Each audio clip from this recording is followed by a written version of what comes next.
There is a stigma around STIs. Even with perfect hygiene, people are still getting UTIs, especially Black women have been subjected. They've been used, they've been studied, they've been cut open and experimented on without consent. Period pain is normal, but period pain that interferes with your daily life is not. What if the reason you haven't gotten answers isn't because your body is broken, but because the system was never built to listen to you?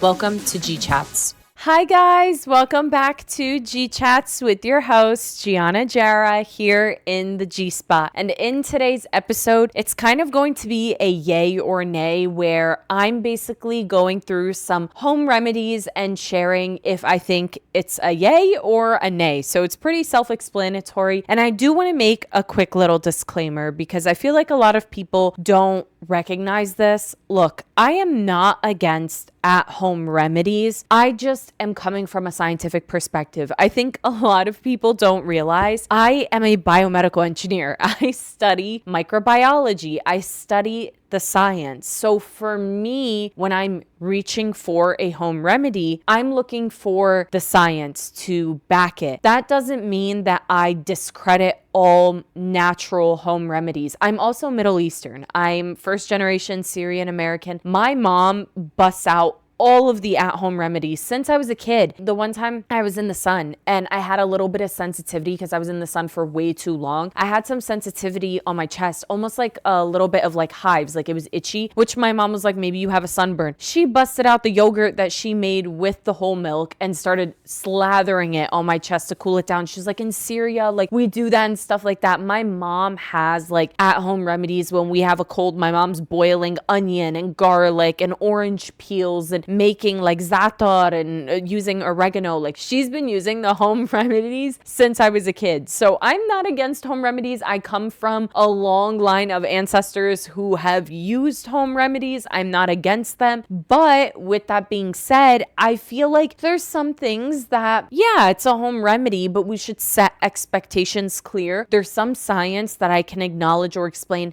how it's working, why it's working, and when it could be beneficial. So I'm not against home remedies. Like I'm not at all. Like one of the things we're going to be talking about is like garlic, for example. Like there's some truth to garlic being antibacterial, but we have to set expectations when we're talking about these things for reproductive health in particular. So the first thing that we're going to start off with, the first thing that I have on my list is none other than boric acid. Now, I wanted to start with this one, and I don't want this video to be too long. I kind of wanted this to be a palate cleanser and just something a little fun. Boric acid is a cell wall disruptor. I talk about this a lot on my page, and that basically means that it can disrupt the extracellular matrix of the bacterial cell. This can include good bacteria and it can include bad bacteria. So you really do have to be careful when you're using it that you're not using it because the internet told you to use it. If you're not having any discomfort and someone on TikTok Shop is selling you boric acid to use before sex to freshen up, but you don't have a history of any vaginal issues, there's no reason to reach or use boric acid. Because if you do, when everything is balanced and everything is good, what you can end up doing is disrupting the extracellular matrix of the good bacteria. And that can actually cause more harm than good because you can disrupt and kill off the good bacteria, which can allow bad bacteria to overgrow and take over. So it's really important to not reach for things when you don't need it. Now that brings me to boric acid is helpful if you are someone dealing with recurrent BV, recurrent yeast infections. If you are one of those people, I'm not against it if it's used strategically. I always talk about this like remedy or routine that I suggest, and it's essentially 7 to 10 days before you start your antibiotic or antifungal, depending on what infection you have. You use boric acid at night, 7 to 10 nights. Then you take your medication, whatever you got prescribed, because prescription medication in this case is very important, and knowing exactly what infection you have is important. You don't want to take a yeast infection medication when you're having BV, and vice versa. You don't want to take BV medication like antibiotics when you're having a yeast infection, because you're just like creating resistance to these drugs with other associated pathogens. So you don't want to do that. You want to confirm what infection you're having. That is why going to your physician and getting the appropriate medication prescribed is super important. Once you do the 7 to 10 nights,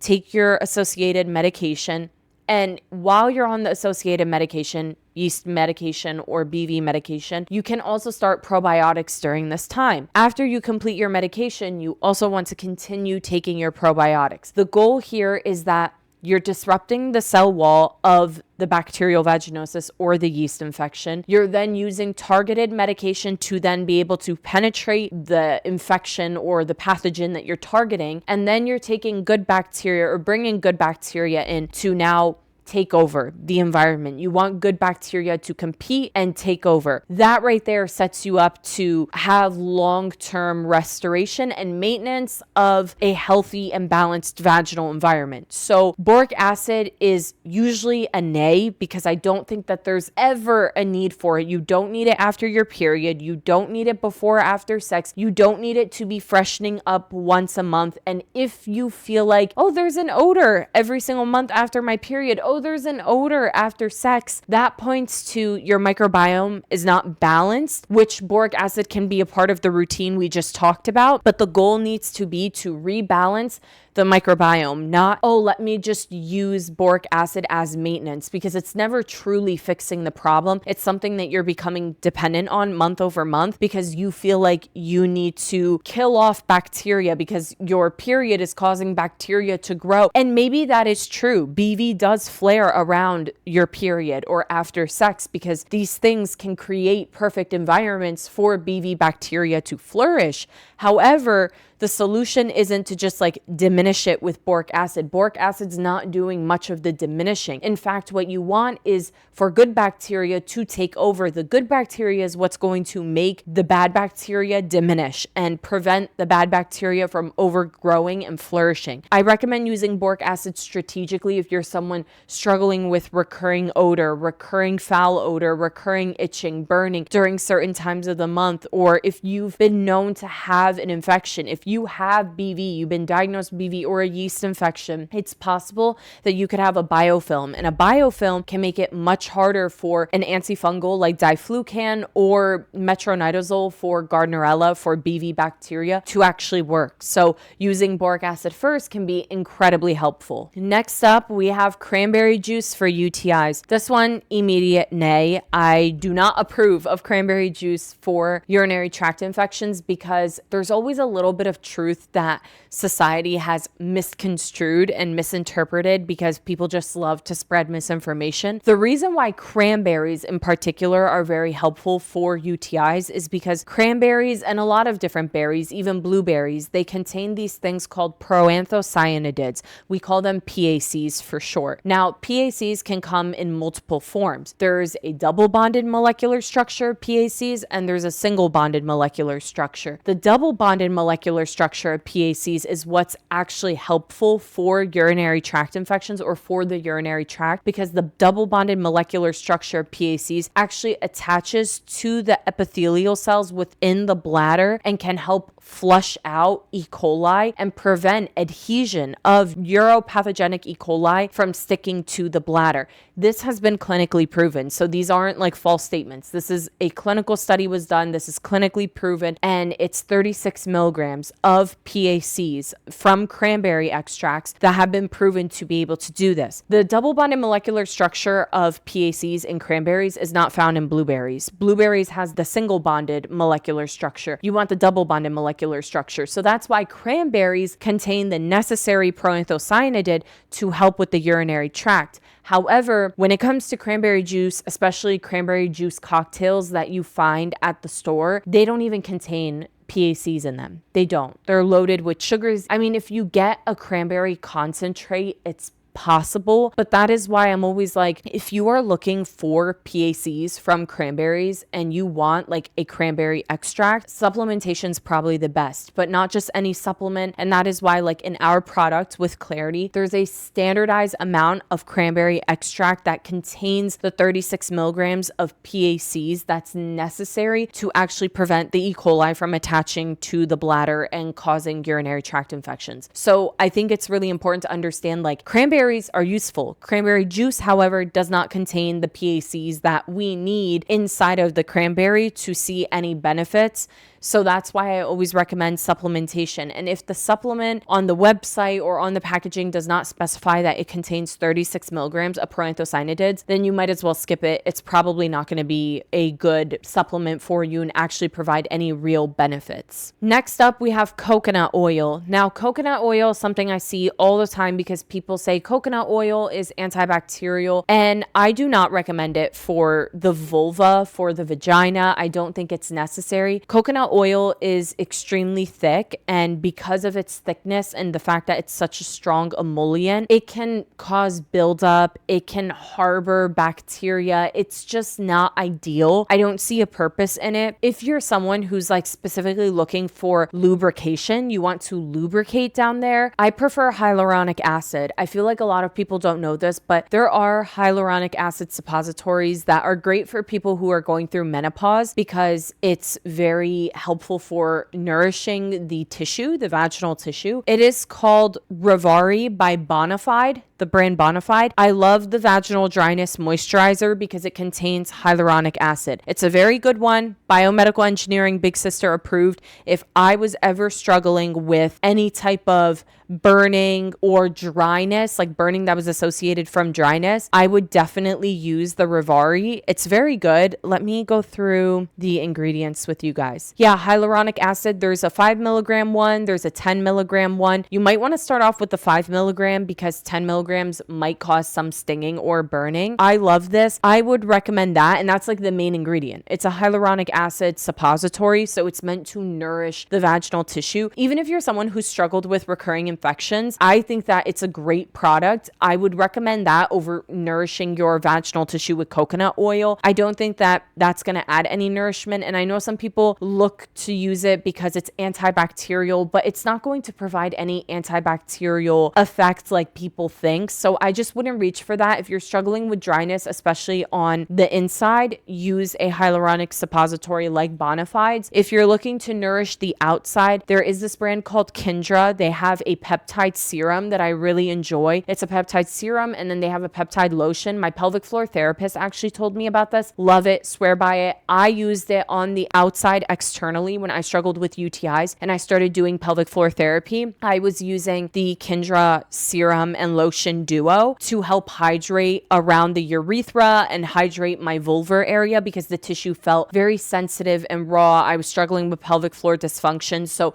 it was great. I loved it. I recommend that. So there's internal moisturizers and external moisturizers that are more scientifically sound with peptides, with hyaluronic acid, and not coconut oil. There's better options than coconut oil is what I'm trying to say. Next up is spearmint tea for high testosterone. This one's actually a yay. I actually like spearmint tea for high testosterone. I think there's evidence that highlights that spearmint tea has been great for androgen excess. I would kind of go on and off between it. Now, there's spearmint tea and then there's also supplements. I'm someone who struggled with excess testosterone. I think part of that is because I'm Middle Eastern, and I think a lot of it is my genetics. Middle Eastern people just tend to have higher testosterone. Same with the Hispanic population. A lot of people, even in the Caribbean population, do have genetically like higher testosterone. Southeast Asian also do have higher testosterone. So it's not always bad. Like having elevated androgens isn't always a bad thing. But I think I already have like elevated testosterone on its own because I'm Middle Eastern. But then I think there was a lot with my lifestyle habits and just my body in general that kind of set me up to have even higher testosterone. My sleep and wake cycle was just awful. I had poor eating habits, poor sleep habits, like a lot of things that I think affected my body and skyrocketed my cortisol, which then like skyrocketed my androgen, plummeted my estrogen. So there was a lot going on there. So all of this is to say that there is evidence that spearmint works. My mom actually told me about it. She's like, in Syria, a lot of people drink spearmint and we grow spearmint. My dad grows it in the garden and he was like cutting it and boiling it, and I was drinking it for quite a bit. I just find personally that spearmint extract supplements are a lot easier and faster. I'm not the biggest tea drinker. I'm going to be honest. Like I am a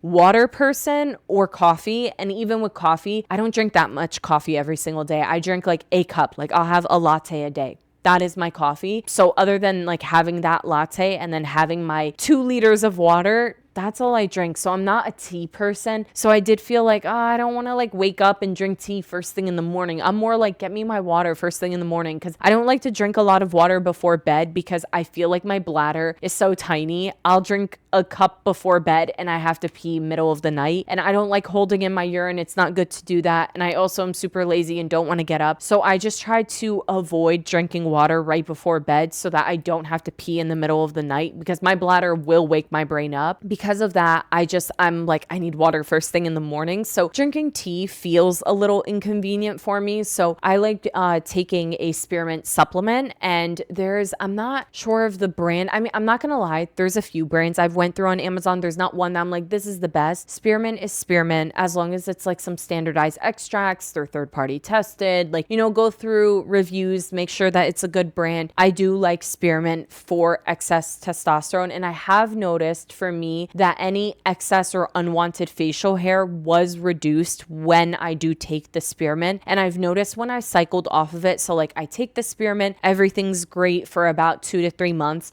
If I go 3 months without it, I start to notice the excess facial hair kind of coming back, particularly on like the sideburn areas or like on my chin. I'll have a few like sparse dark hairs. So my advice is like cycle on and off. I would stay consistent for like 3 months.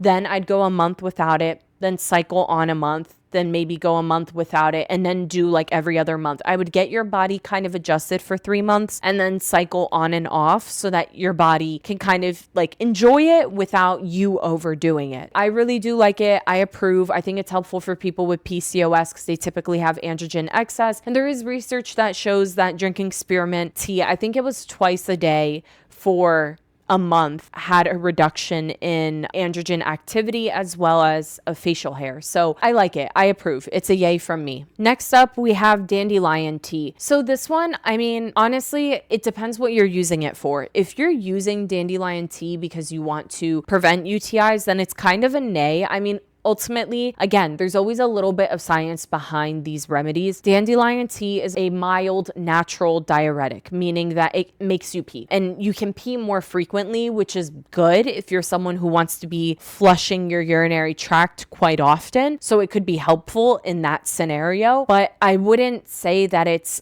preventing a UTI because it's doing anything like PACs are. Parenthocyanidins have clinical evidence that I can say they prevent uropathogenic E. coli from attaching to the bladder and causing a UTI. That's been proven. The science behind that is established. But with actual dandelion tea, there's no real science that shows it prevents E. coli from doing anything. It can help you pee more often. It's a mild diuretic. That's kind of the extent of it. I mean, having that natural flushing mechanism absolutely helps because bacteria is not just sitting in your bladder and waiting to breed and having the perfect warm environment to cause a UTI. Flushing it out frequently is great when you feel you need to go. So if you're someone who just wants to encourage more urine flow, that would be great. But it's also not something that I would recommend that you drink daily. I will say like forcing or trying to get your kidneys to flush more often daily is probably not the best. It's a little harder on your kidneys to work. So just be careful. You don't want to put your kidneys into overdrive and make them work harder. You can use it if you've, let's say, traveled and you feel like, oh, damn, I didn't really drink enough water while traveling. I feel like I got to get my urinary tract going again. You can drink dandelion tea the day you come back from vacation to kind of cleanse things out, get things going, and get the flushing mechanism going. But it's not something I would continue for weeks and be on it every day. I would be very careful doing that. Next up, we have electrolytes, particularly electrolytes for stress. I've seen this all over the internet. We know that there's, I forget, it's like the mocktail energy, vitamin C energy. Look, listen, electrolytes are booming right now. Everybody's talking about electrolytes. Everybody's selling an electrolyte. A lot of people, I feel like, don't need that much electrolytes. Electrolytes are essentially salts. What a lot of people don't realize is In order for you to be like deficient in your minerals and your electrolytes and the salts in your body, you have to be training like extensively. The average person, like for me, for example, I woke up today, I ate my breakfast, I got ready, I came to my office. I haven't gone to the gym yet, but even when I do go to the gym, I'm going to weightlift. I'm strength training today. When I weightlift later on today, my weightlifting is not going to leave me mineral deficient. It's not. I'm drinking my liter of water, my 2 liters of water, getting my water in. There's no real reason that I need electrolytes like every single day. It's not necessary. I know Kylie Jenner just came out with like an electrolyte drink or whatever. It's not necessary. I don't know why people are spreading that like you need electrolytes every day. You don't. If you're running a marathon, absolutely. If you're doing extensive workouts every single day, absolutely. But even if you're going on nice walks daily, you're getting 10,000 steps in, you're not mineral deficient. You're not electrolyte deficient. Promise you, you are not. I just don't see the need in taking electrolytes. Now, I will say a lot of electrolyte brands do contain this thing called vitamin C inside of it. And some people recommend vitamin C for cortisol. Vitamin C is great if you do have elevated cortisol because vitamin C does nourish your adrenal glands. However, I think that honestly pairing vitamin C with like zinc is probably better to target your adrenal health more than electrolytes. And that's actually what I think it's called. I think it's called adrenal mocktails or adrenal cocktails. I think that's what's blowing up. I think Vogue wrote about it or something like that. That's what I'm pretty sure it's called. And so when we're talking about adrenal health, like yes, vitamin C is great. The only thing that doesn't make sense to me from a biomedical engineering perspective, if you are trying to target your adrenal glands, a lot of the vitamin C supplements that exist on the market, including the ones that are in the packet that's a powder that you pour and mix in, the vitamin C is like very quickly used throughout your body. If you did want vitamin C to work on your adrenal glands, you would need a like prolonged release vitamin C, which there really aren't many on the market, but I would look for like a delayed release or like a prolonged release vitamin C that's kind of being released in your body throughout the day or throughout the morning, throughout the afternoon versus like the instantaneous vitamin C supplement. And that's pretty much all of the vitamin C that does exist on the market. A lot of them, even when you're sick, they're not like long supporting, like throughout the day, stabilized to kind of hold off or delay release throughout the day. They're literally boom, in and out. Like it's very quick. I don't support the use of vitamin C to support your cortisol unless you're buying the right vitamin C that is this delayed release that can support you throughout the day, because then in that case, yes, it's possible that it can help nourish the adrenals and you may see improvement with even androgen excess over time because you're nourishing your adrenal glands. I do like vitamin C and zinc for adrenal health. The electrolytes is just unnecessary. The propaganda that everybody needs electrolytes every single day is just not true. Next up, we have tea tree oil. This one, not a fan. It's a nay for me. I'm not a fan of tea tree oil because yes, tea tree oil has antifungal properties. However, with all of that being said, it's still not necessary to keep away a fungal infection with tea tree oil because it's very rough. It's very rough on the vaginal tissue. First of all, what are you going to dilute it with? This is number one. I want to know, what are you going to dilute it with? Tell me an oil you're going to dilute it with, a carrier oil, and I promise you I'm not going to approve. I'm not going to approve of castor oil in the vagina. I'm not going to approve of coconut oil. I'm not going to approve of jojoba oil. There's just no carrier oil that I'm going to say, yes, that is great. No olive oil, nothing that belongs in the vagina. If we're talking about making the environment unfavorable to yeast, lactic acid from good bacteria is what I'm always going to come back to. And if you're suffering with dryness, we talked about ways to hydrate the tissue, but tea tree oil is just way too harsh for the vulva, too harsh for the vagina. It's not necessary. I know there's antifungal properties, but there's a better solution, and it's balancing the vaginal microbiome. Next up is apple cider vinegar. Oh Lord. So this is a nay for me. I see people all the time saying, oh, bathe in apple cider vinegar. No.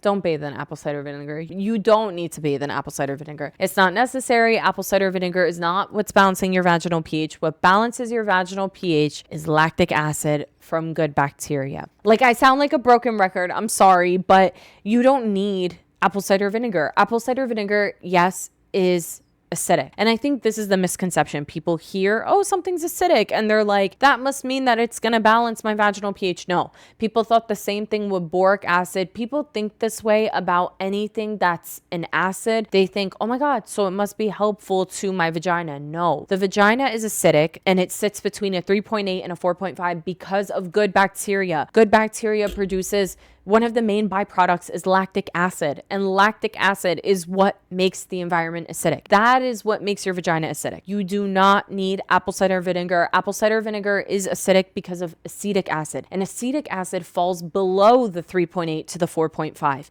So it's incredibly harsh for the vagina, and bathing in it doesn't go into your vaginal opening and miraculously clean things up. That's not how it works. I mean, they sell like a vinegar douche by Summer's Eve at the store, and there is this narrative that cleaning the inside with vinegar will help. You don't need to pickle your vagina, guys. Like, I swear you don't need to pickle your vagina. You don't need to be vinegar washing your vagina. You don't need to be bathing in apple cider vinegar. It's not necessary. It is not necessary. Again, acetic acid is not the right type of acid that the vagina needs. So please put the apple cider vinegar down. Let's rebalance the vaginal microbiome with good bacteria so that it can start producing lactic acid. And that's the acid that will balance your vaginal pH, not acetic acid. I pinky promise, stamped, approved, signed by your biomedical engineering big sister. Next up, we have oil of oregano. Now, I've seen people put this on topically. I've seen people take this internally. I'm not really a fan of either approach. So I honestly would say nay, to be honest, because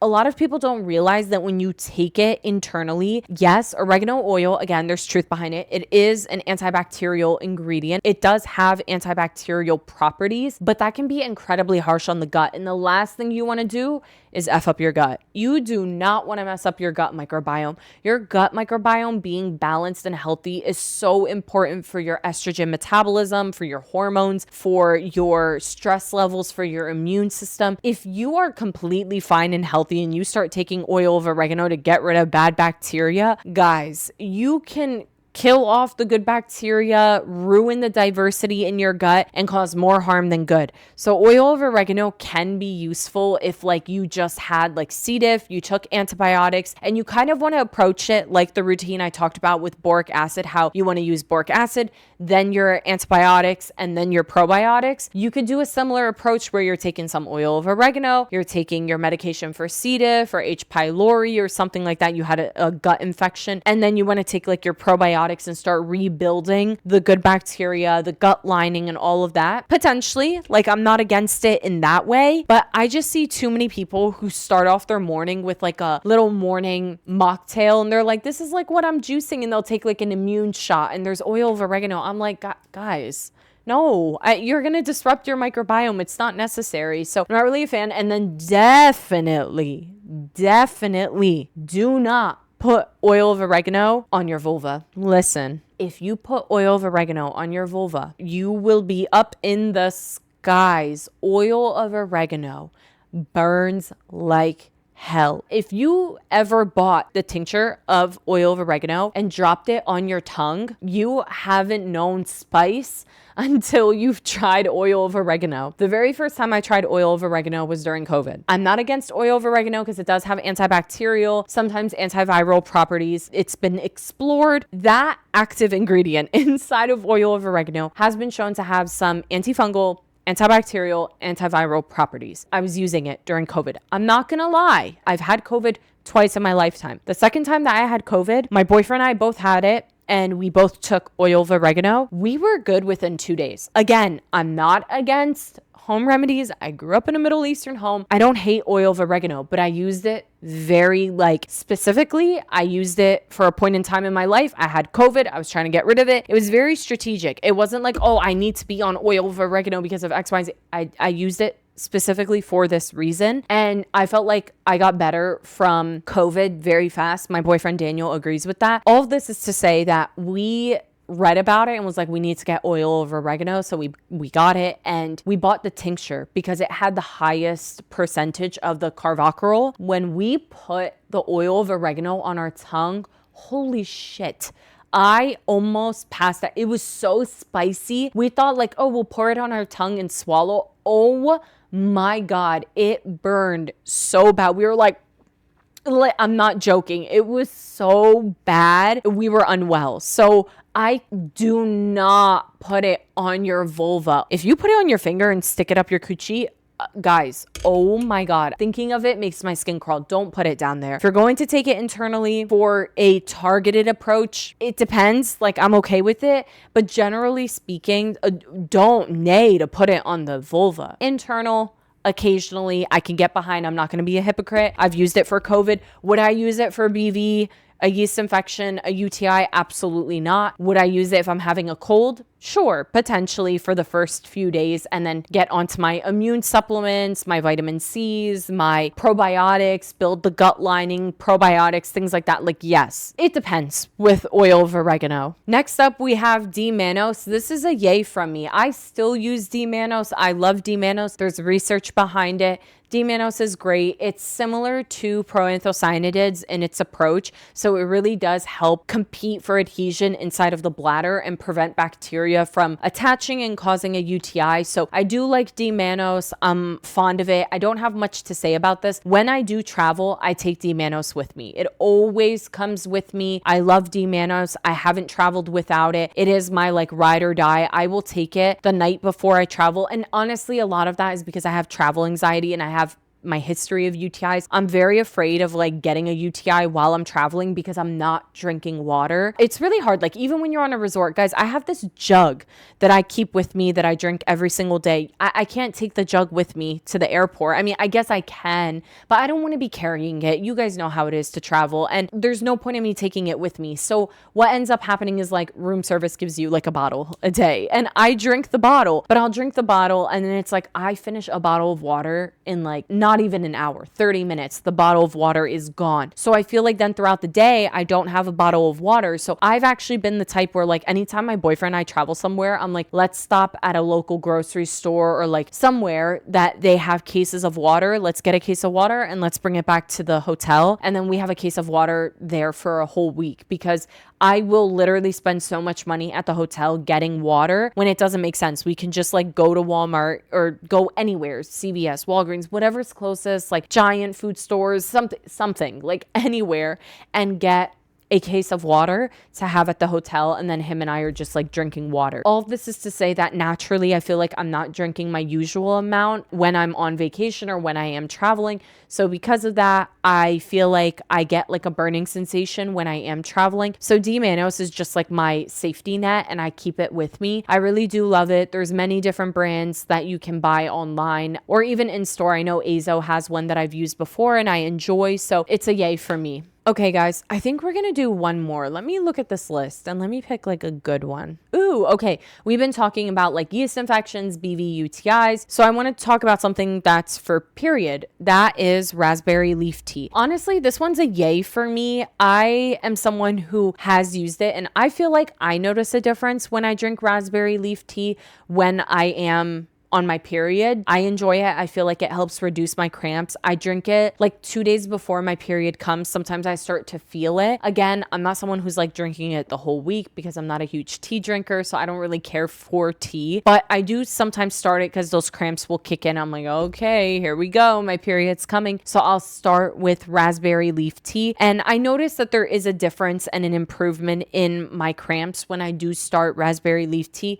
the days leading up to my period. Sometimes I just don't drink it. I will say, like, I naturally have some pretty intense cramps. So for me, it's like, it's good. I don't think it's something I can say nay because I use it and I do notice an improvement. Set realistic expectations. Is it something that's going to like get rid of your cramps altogether? If it does, maybe it's a placebo effect. Maybe there's science behind it. I know that a lot of physicians recommend it in the last trimester of the pregnancy. They'll say that it helps with toning the uterine lining. I'm not going to lie. I need to do a little bit more research on that front because I don't know what that exactly means when they say toning of the uterus. I'm like, what do you mean by that? Like, what do you mean it tones the uterine lining? So I do want to look into it, but I know a lot of modern day physicians do recommend it in the third trimester of a pregnancy, something that I think could be helpful. I think you should definitely speak with your provider if you're pregnant, have health conditions, like speak with your provider before you begin like taking it. She will probably, or he or she will likely sign off on it because it is pretty common. So I'm not against it. I just think it like really does depend on your health history and